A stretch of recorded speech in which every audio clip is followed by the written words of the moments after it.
जो कुछ Iran Israel जंग के दौरान आज देखने को मिला है, मुझको लगता है उसकी कल्पना भी किसी ने नहीं की होगी। यहां तक कि बेंजामिन नेतन्याहू ने भी सोचा होगा क्या कि ईरान ऐसा कर सकता है। ये एक बड़ा सवाल है, लेकिन उससे बड़े सवाल उसके आगे हैं। बड़ा सवाल ये कि अब इजराइल के पास क्या क्या विकल्प हैं। क्या अमेरिका की एंट्री अब लगभग तय है, या इजराइल क्या अब अपने न्यूक्लियर के बारे में भी सोच सकता है। इस तरह की बहुत सारी बातें हैं। हालांकि एक खबर यह भी आ रही है कि IAEA तो कह रहा है, जो कि यूनाइटेड नेशन के अंदर ही आने वाली संस्था वॉचडॉग है, वो कह रही है कि ईरान तो न्यूक्लियर हथियार बना नहीं रहा था। प्रतिशोध आज बहुत कुछ इंतजार कर रहा है आगे। इस खबर के साथ शुरुआत। ईरान इजराइल जंग के 7वें दिन और तेज जंग हो गई। ईरान ने इजराइल पर जबरदस्त अटैक किया। इजराइल के 4 शहरों पर 30 मिसाइलों से हमला। 7 मिसाइलों को रोकने में एयर डिफेंस सिस्टम नाकाम रहा। तेल अवीव, बेरशेबा, रमत गन, होलन में बड़ी तबाही। अटैक में 176 इजरायली घायल, 6 की हालत गंभीर बताई जा रही है। इन शॉट्स को फुल फ्रेम अगर आप प्ले कर सकें प्लीज। यहां दिखाइए किस तरह की तबाही बरपा हुई है आज इजराइल की अलग अलग जगहों पर, जहां पर स्टॉक एक्सचेंज जो सबसे बड़ी इमारत है तेल अवीव के अंदर, वहां पर हमला किया गया। एक बड़े अस्पताल को निशाना बनाया गया। और इजराइल ये भी कह रहा है कि ईरान ने जानबूझकर किया है, नागरिक ठिकानों को वो निशाना बना रहा है। अगली खबर देखिए। सेंट्रल इजराइल में स्टॉक एक्सचेंज बिल्डिंग पर अटैक। ईरान मिसाइल के अटैक से बिल्डिंग तबाह। बेरशेबा के सोरोका हॉस्पिटल में भी अटैक। हमले में हॉस्पिटल को बड़ा नुकसान हुआ। यहां से पेशेंट्स को अब दूसरी जगहों पर शिफ्ट किया जा रहा है। ये देखिए किस कदर तबाही बरपा हुई है आज ईरान में अलग अलग जगहों पर। और ये स्टॉक एक्सचेंज की इमारत, जिसको वहां का सबसे बड़ा टावर होने का दर्जा हासिल है, इसको भी कैसे धुआं किया है ईरान ने। आज जो ये स्टेज आई है, मेजर गौरव आर्य और एयर मार्शल PK श्रीवास्तव मेरे साथ जुड़ रहे हैं। उनके साथ हम ये समझेंगे कि क्या ये एक्सपेक्टेड था, इस लेवल का, इस क्वांटम का एक्सपेक्टेड था। क्या ये सोचा जा रहा होगा? बेंजामिन नेतन्याहू सोच रहे होंगे। जी बिल्कुल दिनेश, मुझे ऐसा लगता है कि इजराइल ने पूरा सोच समझ के, और आज से नहीं कई दसियों साल से इजराइल ये सोच रहा है। और इजराइल ने कई बार ऐसे प्रस्ताव भी रखे। भारत के पास प्रस्ताव रखा कि आप पाकिस्तान को ठोकिए, हम आपके साथ हैं, हम ठोकेंगे आपके लिए। उन्होंने यह प्रस्ताव अमेरिका को कई बार रखा, लेकिन लोग जो हैं हर समय पीछे हटते गए। इस बार ट्रंप ने आशीर्वाद दिया, नेतन्याहू ने हमला करा, और यह होना था। अभी और भगवान ना करे ऐसा हो, लेकिन ऐसा हो सकता है। यह पूरी की पूरी आप मान के चलिए कि और तबाही होगी इजराइल के अंदर, लेकिन एंड में इजराइल जीतेगा। और इजराइल को एक बात पता है कि एक बार करवा लो जो करवाना है। एक बार मार्के की जंग हो जाए, उसके बाद ईरान का पूरा स्ट्रक्चर ठप हो जाएगा। क्योंकि देखिए बात यह है ना, अभी हम कह रहे हैं कि यह चीज हो गई, हम लोग ये फोटोग्राफ दिखा रहे हैं, आप ये कह रहे हैं अस्पताल में कर दिया। बेरशेबा में वो 1000 बेड का हॉस्पिटल है और पूरे साउथ इजराइल को केटर करता है। 1000 बेड का हॉस्पिटल, राइट? अब उस पर मार दिया। इनको पता था ये होगा, इजरायलियों को पता था, क्योंकि अगर आप ये काम नहीं करेंगे तो हमास और हिजबुल्लाह आपको अटैक करते रहेंगे। फिर 7 अक्टूबर की जैसी चीजें होती रहेंगी। आपको एक बार, जिसको कहते हैं ना देसी में, आपको एक बार ये टंटा काटना होगा, फुल एंड फाइनल। एक बार के लिए ये टंटा काटना, लेकिन ये टंटा काटने की कितनी बड़ी कीमत चुकानी होगी? क्या ये कीमत बहुत बड़ी होगी? तेल अवीव में ईरानी मिसाइल का मलबा मिला है। शहाब 3 बैलिस्टिक मिसाइल का मलबे में मिसाइल का इंजन बरामद हुआ है। ईरान की मध्यम दूरी की बैलिस्टिक मिसाइल है शहाब 3। और एयर मार्शल PK श्रीवास्तव अक्सर बताते हैं कि दुश्मन की तकनीक को समझने के लिए उनके ऐसे इंस्ट्रूमेंट्स जो उतने बर्बाद नहीं हुए होते हैं, वो बड़े काम आते हैं। ये तो पहले ही पता होगा वैसे इजराइल को कि इसमें क्या-क्या। इसके बारे में ठीक से पता था, तो ऐसी कोई खास इस वक्त डिस्कवरी नहीं। लेकिन हाँ, मिलना ये पता चलता है कि आज वो क्या चला रहे हैं हमारे ऊपर। और अगर ये मिल जाता है तो उसके बाद उसकी काट भी आप पैदा कर सकते हैं, जैसा मैंने पहले भी कहा था। और ये हमें हमेशा से ये थी संभावना, और जैसे गौरव बता रहे थे, संभावना थी। और इसको फैक्टर नहीं किया था। जब भी आप लड़ाई करते हैं तो आपके पास जरूर फैक्टर इन करते हैं कि दुश्मन उसका जवाब कैसे देगा। ईरान मिसाइल फोर्स है, ये पता था। ईरान के पास यूरेनियम का इनरिचमेंट हो रहा है, ये पता था। 60% तक पहुंच गया, ये भी पता था। तो अगर आपके पास मिसाइल फोर्स है और यूरेनियम भी आपके पास है, तो न्यूक्लियर वेपन बनाने में कोई बहुत ज्यादा टाइम नहीं लगेगा। इसीलिए ये सब हो रहा है। और उसी के अगर उसके परिप्रेक्ष्य में अगर आप इसको देखते हैं तो इसका मिलना शहाब 3 के, उसका हमें पता है कि किन मिसाइल से मार हो रही है। अब जो हाइपरसोनिक मिसाइल्स आती हैं और ड्रोन्स भी साथ में आते हैं, तो जो आपने कहा लीक थ्रू, तो लीक थ्रू होता ही होता है और इंफ्रास्ट्रक्चर के ऊपर अटैक हो रहा है। अगर आप देखिए हॉस्पिटल, स्टॉक एक्सचेंज और इन चीजों पर अटैक होना, इसका मतलब जानबूझ के सिविलियन इंफ्रास्ट्रक्चर पर अटैक करके साइकोलॉजिकली ईरान को दबाने की कोशिश की जा रही है, इजराइल को दबाने की, साइकोलॉजिकली दबाने की कोशिश की जा रही है। तो यहां कई फ्रंट पर बहुत सारी चीजें हो रही हैं। अगली खबर देखिए, इजराइल का ईरान पर जबरदस्त पलटवार।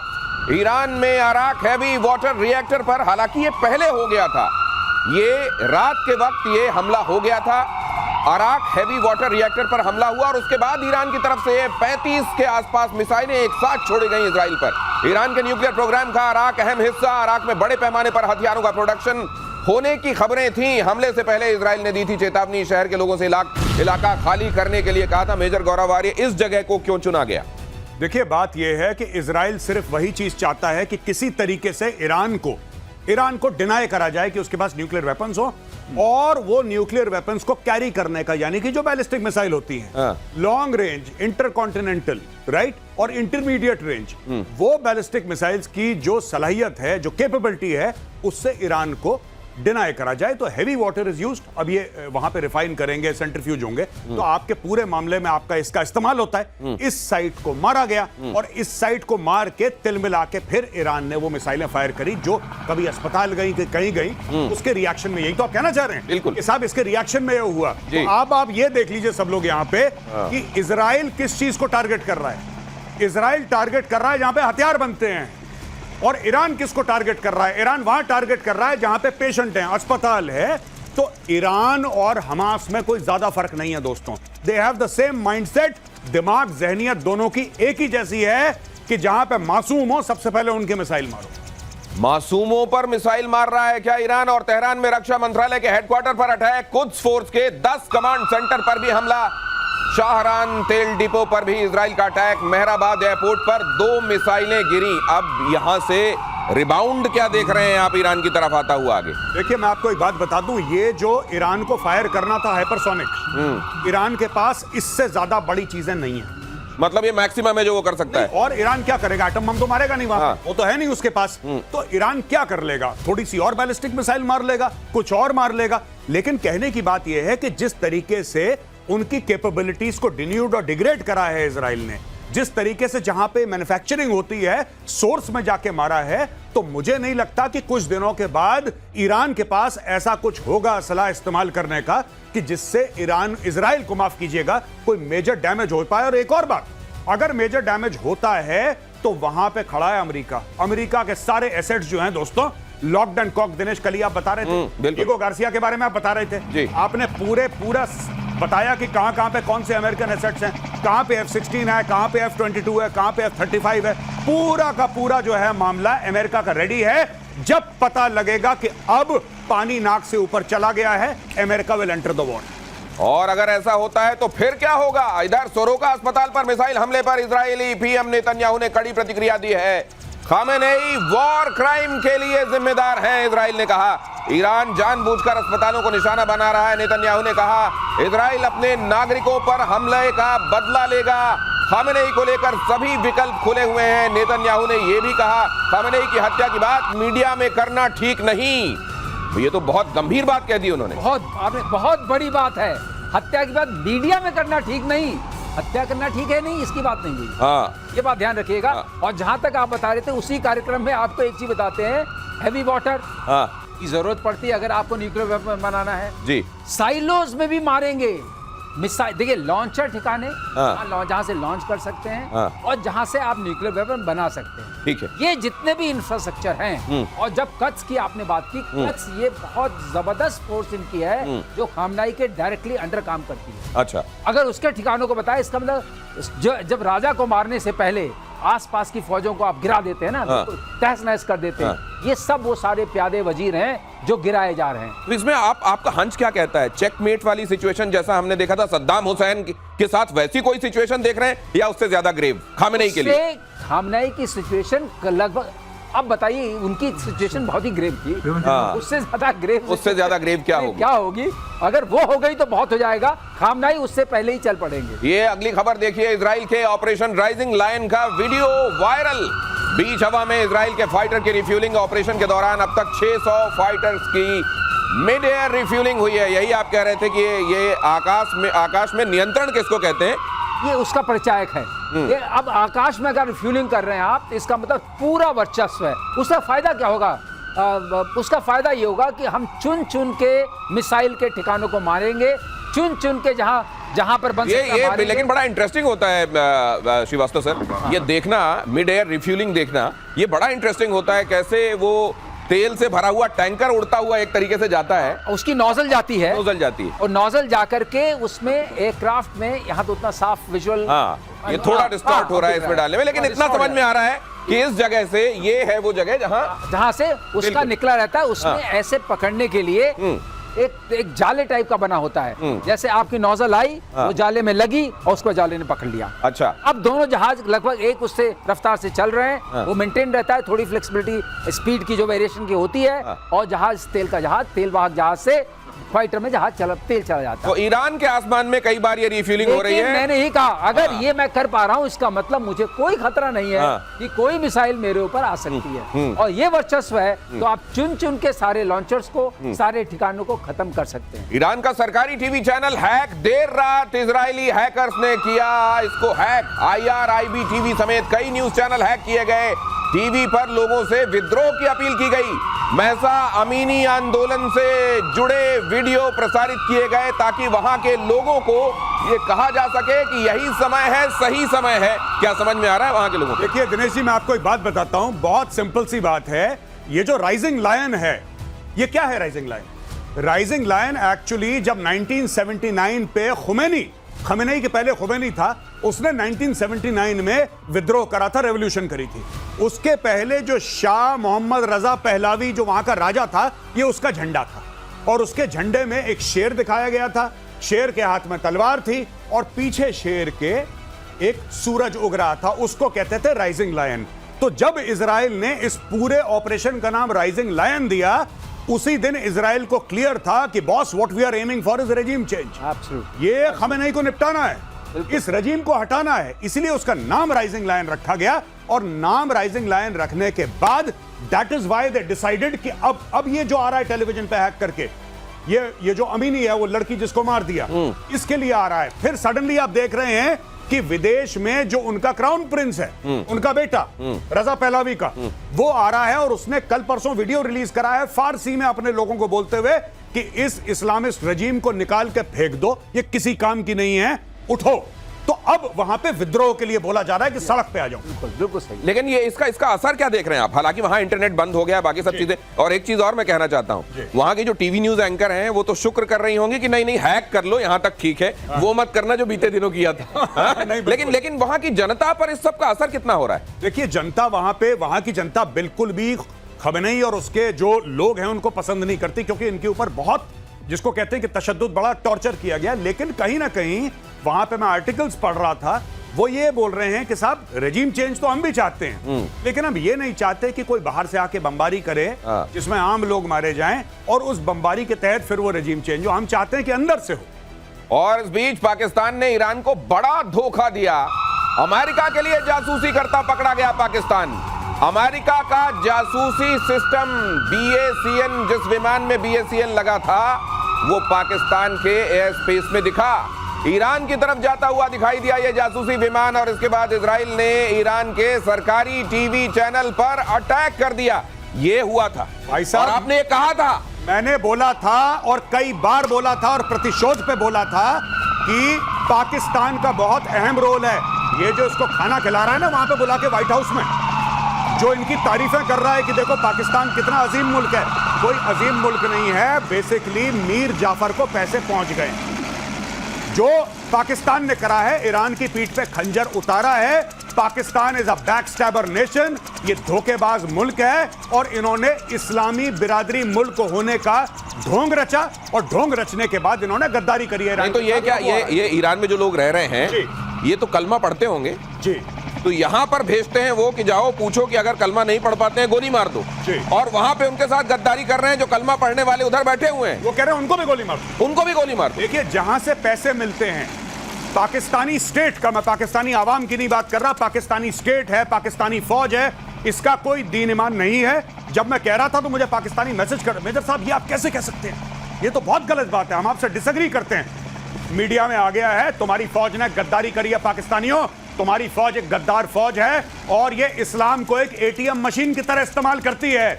अमेरिका ने पैसे दिए, उसने बैठ के खाना खिलाया, इन्होंने पीठ में खंजर उतार दिया ईरान का। और ये जो ये एयरक्राफ्ट की बात आप कर रहे हैं दिनेश, हाँ। इस एयरक्राफ्ट से उसको लाइट अप किया था टीवी स्टूडियो को। कब आप टारगेट जाता है आपका? अच्छा, मतलब वहां आपको बताया ये है जैसे हम लेजर बीम डालें कि भाई प्रेजेंटेशन के समय ये वाली जगह पेंट कहते हैं ना, उसको पेंट करा। हाँ, उसको किल चेन बोलते हैं। अच्छा, आप दिखाइए कहाँ है, हम मारेंगे। अच्छा, तो इन्होंने दिखाने का काम किया है, काम किया, उससे दिखाने का काम किया कि ये पाकिस्तानी एयर स्पेस से हुआ है दिखाने का काम। ये पाकिस्तानियों ने बोला है वहां पे मारो, और ये किल चेन ये इस्तेमाल करते हैं। एक दिखाता है, दूसरा देखता है, तीसरा मारता है। भाई साहब हॉकी की पेनल्टी देखी आपने? बिल्कुल। पाकिस्तान ने गोल सेट करा। हाँ। देखिए अब जो पाकिस्तानी कहते हैं कि यहूदी ऐसे तो यहूदी वैसे, ठीक है, जो कहते हैं कि हम यहूदियों के खिलाफ हैं, हम फिलिस्तीनियों के साथ खड़े हैं, राइट। अब मैं पाकिस्तानियों से यह पूछना चाहता हूं कि चूरन तो चाट लिया आसिम मुनीर ने व्हाइट हाउस में जाके, अब यह कर रहा है, ये हैं तुम्हारे मुजाहिद और ये हैं तुम्हारे गाजी, ये है उनका कैरेक्टर। तो जिन फिलिस्तीनियों के लिए ईरान कह रहा था कि वो खड़ा हुआ है, उस ईरान के खिलाफ उसकी जगह बता के टॉर्च मार के यहाँ हमला करो, ये कराया जा रहा है। अमीनी जो लड़की का आपने बात बताई, वो भी जरूरी है 10 दर्शकों को बताना। अमीनी 16 साल की लड़की थी जिसके ऊपर अत्याचार हुआ, बाद में उसी को मारा गया, उसी के खिलाफ वो दी बिल्कुल, उसमें तो बड़ा बवाल हुआ था। अगली खबर यह है कि इजराइल के खिलाफ ईरान का बड़ा प्लान लीक हुआ। हूती, हमास और हिजबुल्लाह के साथ मिलकर बड़े हमले की तैयारी। इराक में शिया लड़ाके भी लड़ने के लिए तैयार। कहा जा रहा है कि दुनिया भर में जितने स्लीपर सेल्स हैं ईरान के, उनको भी एक्टिवेट किया जा रहा है। भाई साहब आधे स्लीपर सेल को तो स्लीप करवा दिया इजराइल ने, हिजबुल्लाह की कमर तोड़ दी, हमास को मार मार के उसका भरता बना दिया। अब जो हूथी हैं वो थोड़ा समुद्र के, because southern part of Yemen में ज्यादा पाए जाते हैं हूथी, तो हो सकता है कि वहां पे जाके कुछ अटैक करें कुछ जहाजों में, पहली चीज। लेकिन सबसे बड़ी बात ये दिनेश कि पहले इन्होंने, देखिए इजरायलियों ने कितना स्मार्ट प्ले करा, पहले हमास को तोड़ा, हिजबुल्लाह बीच में आया चौधरी बनने के लिए, हिजबुल्लाह को भी तोड़ा, सबको तोड़ ताड़ के सीरिया में तुर्की ने बशार अल असद को निकाल दिया, सीरिया सेफ हो गया। अब जब सीरिया सेफ हो गया और लेबनान सेफ हो गया और फिलिस्तीन सेफ हो गया, now they made the move for Tehran. और हर समय तेहरान एंड गेम था, एंड गेम तेहरान है। और एंड गेम यह है कि वहां की पॉलिटिकल जो लीडरशिप है उसको बदला जाए। अमेरिका के ईरान को आखिरी चेतावनी। सीरिया के लिए अमेरिका के विशेष दूत टॉम बैरक ने कहा, युद्ध में हिजबुल्लाह कूदा तो घातक होंगे परिणाम। अमेरिका ने भेजे लड़ाकू विमान और युद्धपोत। खमेनेई ने कहा, अमेरिका ने हमला किया तो तगड़ा जवाब देंगे। मुझको लगता है कि इस दौरान कुछ बेट्स भी डाले जा रहे हैं जिनको पक्का पता ही निकले जाएंगे बेट्स, और जैसे ही निकले जाएंगे वैसे कहा था ना कि ये किया तो मारेंगे, अब मार देंगे, मतलब एक बहाना मौजूद होगा। मैं ठीक कह रहा हूं? ऐसा बिल्कुल सही दिनेश, आप जो कह रहे हैं हम लोगों ने हर बार देखा है। हाँ। जब ये कहते हैं कि मारेंगे, हाँ। वो तो मार पड़ जाती है। हाँ। उसने आपने वो देखा नहीं जो टीवी चैनल पर आता, उसने कहा था अगर अल्लाह बचाएगा बॉम्ब फेंका तो ये होगा, फट से बॉम्ब पीछे पड़ गया। बिल्कुल। तो अब ये सवाल है कि तगड़ा जवाब देंगे, इसका मतलब तगड़ा मारो, तो उल्टा है। और सर क्या ऐसा, सर मैं आपसे पूछता हूं सर, क्या ऐसा हो सकता है कि खमेनेई जो डेली ट्वीट करता है, इसका भी ट्वीट हैक कर दिया हो किसी ने, इसका ट्विटर किसी ने, भगवान ना, मैं अज्यूम कर रहा हूं, अगर आप टीवी हैक कर सकते हैं तो उसका ट्विटर हैंडल ट्वीट, तुम्हें हिम्मत है, खमेनेई ट्वीट कर रहा है, तुम्हें हिम्मत है तो मुझे मार के दिखाओ। बिल्कुल सही। मसाइल कहानी खत्म। फिर से हिम्मत हो तो फिर से मार के देखो। मुझे लगता है ये ना खुद इजरायली कर, नहीं मुझे लगता है कि इन्होंने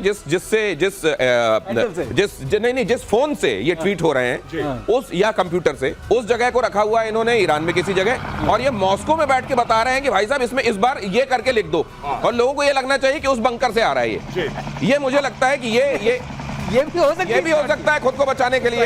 अगली खबर की तरफ आपको लेकर चलता हूं। ईरान पर चौतरफा हमले के लिए अमेरिका रेडी। ईरान पर किसी भी वक्त हमला कर सकता है अमेरिका। मिडिल ईस्ट में अमेरिका के 60 एयर बेसेस हैं, और ये तो सिर्फ अमेरिका की बात हम आपको बता रहे हैं। ब्रिटेन भी कैसे सीन में आ रहा है वो भी आपको बताएंगे। अमेरिका ने इन दिनों उस जगह को सुपर एक्टिवेट कर दिया है। क्या इसका मतलब ये है कि, और ये भी कहा जा रहा है कि 48 घंटे के अंदर अंदर ये भी देख सकते हैं आप कि अमेरिका की सीधी एंट्री होगी, क्या होगी तो कितनी होगी, और उसके रिपरकशंस क्या होंगे? ऐसा देश अगर एंट्री होगी, क्योंकि अमेरिका को पूरा पता है कि हमारे ऊपर भी मिसाइल का निशाना साधा होगा, जिसको बंकर्स में खत्म किया जा रहा है, साइलोज में वो जो अमेरिका के ऊपर कहते हैं ना हमने सब निशानों पे रखा है, बहुत आसान है, वो सारे पहले खत्म किए जा रहे हैं साइलेंट। ये समझ लीजिए कार्यक्रम कैसे चल रहा है। जब वो खत्म हो गया, अमेरिका के पास वहाँ F-35 है, अमेरिका के पास F-16 है, अमेरिका के पास वहाँ 5th फ्लीट का पूरा इस होम बैरक सर F-22 है। they have तो सो activated. वहाँ पर असेट्स बहुत हैं, सर्विलेंस असेट्स हैं, ड्रोन्स हैं, लोग हैं। कतर में करीब 40-50 की फौज है, वहाँ पर 8 कंट्रीज में है। तो ये पूरा नहीं, मान लीजिए कि ये जगह इन्होंने एक्टिव कर दी, इनकी एंट्री भी हो गई, उसके बाद क्या होगा? उसके बाद जो जितने भी इनके बचे हुए ठिकाने हैं, लेकिन मुझे लगता है ये लोग चूंकि ये रेजिम के लिए हो रहा है। क्या ईरान की तरफ से भी दूसरे मुल्क जो सॉलिडेरिटी की बात करते हैं, क्या वो इकट्ठे आके? अगर वो बात आप पूछ रहे हैं तो उसका आंसर है नो। अगर आप वो गुप्त बात वो पूछ रहे हैं तो उसका गुप्त आंसर है नो। कुछ नहीं होगा। तो नहीं, कोई लाजे शर्मे भी नहीं आए, कोई लाज शर्म में भी नहीं आएगा कि कहा था हम साथ में। देखिए, सबसे पहले पाकिस्तान, हम आलम इस्लाम के लीडर हैं, वाहिद एटमी मुल्क है पूरे आलम इस्लाम में। अगर यहूदियों ने तेहरान पे बम चलाया, हम तल अवीव पे बम चला देंगे। अगले दिन क्या बोला था? मजाक कर दिया था। तो भैया यही है इनका टोटल मामला। ट्विटर पे, इंस्टाग्राम पे, फेसबुक पे पूरी आग लगी हुई है। फेसबुक पे आग लगी हुई है, आप देखिए कहां एड्रेस क्लिक करिए, पता लगा कोई लाहौर से छोड़ रहा है बड़े बड़े बम, ठीक है, कोई इंस्टाग्राम पे छोड़ रहा है, गुजरावाला से छोड़ रहा है। जमीन पे कोई नहीं है, क्योंकि इनका फील्ड मार्शल है, सो कॉल्ड फील्ड मार्शल ने नमक खा लिया ट्रंप का। कहानी खत्म हो गई, बिक चुका है तुम्हारा फील्ड मार्शल। ये फील्ड मार्शल अगर बिक चुका है, पाकिस्तान की भूमिका बहरहाल इस पर डिस्कस कर ले थोड़ा सा और। अब ये पाकिस्तान कितनी और मदद करने वाला है ईरान के खिलाफ अमेरिका की? बहुत बढ़िया सवाल आपने पूछा। अभी तो बहुत मदद करेगा पाकिस्तान बहुत मदद करेगा। सिर्फ हम जो कह रहे थे नूर खान एयरबेस, हम लोग कह रहे थे ना नूर खान एयरबेस में एसेट्स हैं, वो किस दिन के लिए हैं? ये सारी की सारी चीजें अमेरिका और इजराइल ने प्लानिंग करी है। पाकिस्तान की फौज कल भी बिकाऊ थी, आज भी बिकाऊ है, और पाकिस्तान की फौज अगले आने वाले कल में भी बिकाऊ रहेगी। ये अपना ईमान धर्म डॉलर के लिए बेच चुके हैं। इनके सारे जर्नल, बड़े बड़े इनके 3 स्टार 4 स्टार, अब तो 5 स्टार, इन सब के बच्चे बाहर हैं, इनके असासे बाहर हैं, इनका पूरा इन्वेस्टमेंट बाहर है, इनके बड़े बड़े बंगले अपार्टमेंट्स बाहर हैं, ये सब बाहर हैं। ये अमेरिका के खिलाफ जा ही नहीं सकते, क्योंकि इनकी पूरी वेल्थ जो है वो पाकिस्तान के बाहर है। पाकिस्तान के अंदर रहता कौन है? Nobody lives। नहीं, वैसे आखिरकार इसके बाद क्या होगा? क्या वफादारी का इनाम मिलेगा? सरदार इनाम देगा, या ये बोला है कि नमक खाया है तो अब गोली खा? ये क्या होगा? देखिए साहब, साफ सीधी बात है, अगर आसिम मुनीर को फील्ड मार्शल बनाया है तो गलतफहमी मत रखिएगा कि आसिम मुनीर को फील्ड मार्शल पाकिस्तान की पार्लियामेंट ने बनाया है। अमेरिका के आशीर्वाद के बिना नहीं बन रहा वो, पहली चीज। दूसरी चीज, इतनी तारीफ करी पाकिस्तान, ये तो पाकिस्तान, वो पाकिस्तानी खुद कंफ्यूज हो गए कि भैया क्या हमने करके दिया जो इतनी तारीफ हो रही है?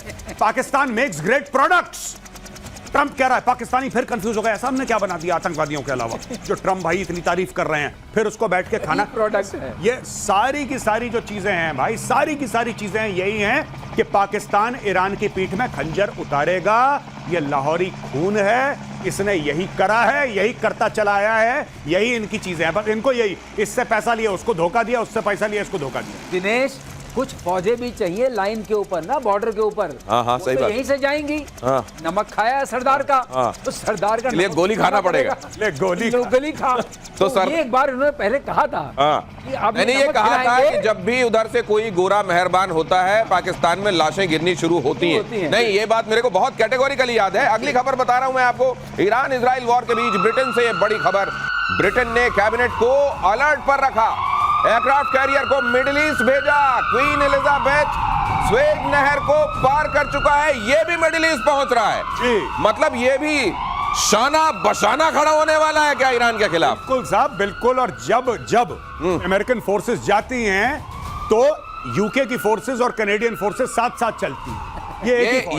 ये देखिए, क्वीन एलिजाबेथ वहां का सबसे बड़ा एयरक्राफ्ट कैरियर ये पहुंच रहा है मिडिल ईस्ट में। एक तरीके से जो सिचुएशन बनी हुई है, अब इसकी भी भागीदारी होगी। वहां की कैबिनेट को अलर्ट पर दिया गया है। सर, इसके देखे जाने के क्या मायने? इसके देखे जाने के मायने ये हैं कि ये सारे के हमारे यहाँ एक कॉन्सेप्ट होता है दिनेश, कॉन्सेप्ट ये होता है कि जो हमें ठिकाने हमें मारने हैं या इसको हम कहते हैं सरलीकरण भाषा में टोकने हैं, उसके रेंज में हम पहुंच जाए। तो ये जहाज क्या करते हैं, एयरक्राफ्ट कैरियर्स आपके जहाज को उस रेंज से के पास ले आते हैं। तो आपकी जो मिसाइल्स हैं, जो छोटी वाली दूर की मिसाइल्स हैं, वो भी कारगर हो जाती हैं क्योंकि वो सस्ती होती हैं। ज्यादा दूर वाली मिसाइल्स बहुत महंगी होती हैं, तो आपके पास हमेशा कम होती है। अब आप सस्ते में निपटाएंगे, मतलब पहुंच पास में आ गई। थप्पड़ मारने के लिए आप करीब पहुंच गए। हाँ, तो आगे ये काम करता है। ये स्वेज नहर के करीब से गुजरते हुए क्वीन एलिजाबेथ एयरक्राफ्ट कैरियर, उसकी तस्वीरें आपको दिखाई हमने। और अमेरिका के रुख से ईरान घबराया, सेजिल मिसाइलों से हमले की तैयारी है। बताएंगे आपको, आप बता रहे थे सर, आपने 3-4 मिसाइल, मुझको याद है कि आपने इसका भी नाम लिया था। यूएस नेवल बेड़े को करीब पहुंचने से रोकने का प्लान। ईरान की medium range ballistic missile Sejjil, ये बड़ी खतरनाक बोली जाती है। अब देखिए ऐसा है, हर मिसाइल्स में आज ये सर ये कैसी दिखाई, ये जरा फुल फ्रेम डालिए, इसको फुल फ्रेम डालिए और ये देखिए सर ये कैसी दिखाई दे रही है। और ये इसके आसपास ये जो चक्र है, क्या ये एक तरीके से एयर डिफेंस सिस्टम को कंफ्यूज करने के लिए, अगर वो हीट सीकिंग है? इसमें दो चीजें होती हैं तो खास समझने वाली। पहली बात, बैलिस्टिक मिसाइल जब भी हम बोलते हैं उसके साथ SRBM लगा होता है, शॉर्ट रेंज, कम रेंज। कम रेंज का मतलब नहीं कि बहुत कम रेंज, 750 से 1000। फिर हम बोलते हैं मीडियम रेंज, मतलब 2000 तक। फिर हम बोलते हैं इंटरमीडिएट रेंज, वो हो जाती है 3-4 हजार। अच्छा, उसके बाद हम बोलते हैं इंटर कॉन्टिनेंटल बैलिस्टिक, ओके, तो वो हो जाती है 5 से 7 5000। अच्छा, 5000 ऑनवर्ड्स कॉन्टिनेंट से दूसरे कॉन्टिनेंट पे पहुंच सकते हैं। ठीक। अब ये तो सरलीकरण हो गया। अब इसमें होता क्या है, किसी भी मिसाइल में जब वो लंबी होती है और आपने देखा पतली होती है, पतली, हाँ, तो जब वो ऊपर से आती है तो नेचुरली यहाँ से हम रडार से देख रहे हैं तो छोटा दिखेगा। पीके श्रीवास्तव सर को फुल फ्रेम रखिए प्लीज। हाँ, छोटा दिखेगा, वो छोटा दिखेगा, तो रडार में छोटा दिखेगा तो पकड़ने में दिक्कत होती है। अब इसके अंदर ये दूसरी चीज डालते हैं, वो दिखी और ऐसे कैसे करने लगी, मैनोवरेबल हो गई, री एंट्री हुई, मैनोवरेबल हो गई। अच्छा, मैनोवरेबल हुई, इसका मतलब कि और पकड़ने में दिक्कत बढ़ी। अरे मतलब जिस तरीके से हम लोग वो गेंद मारने वाला खेल खेलते थे, जितना आड़ा तिरछा भागो उतना कम लगती थी गेंद, कम लगती, वो वाला आड़ा तिरछा भागती है मिसाइल। अब इसमें क्या किया, जो इसका जो स्ट्रक्चर है वो कार्बन कंपोजिट का बना दिया आपने।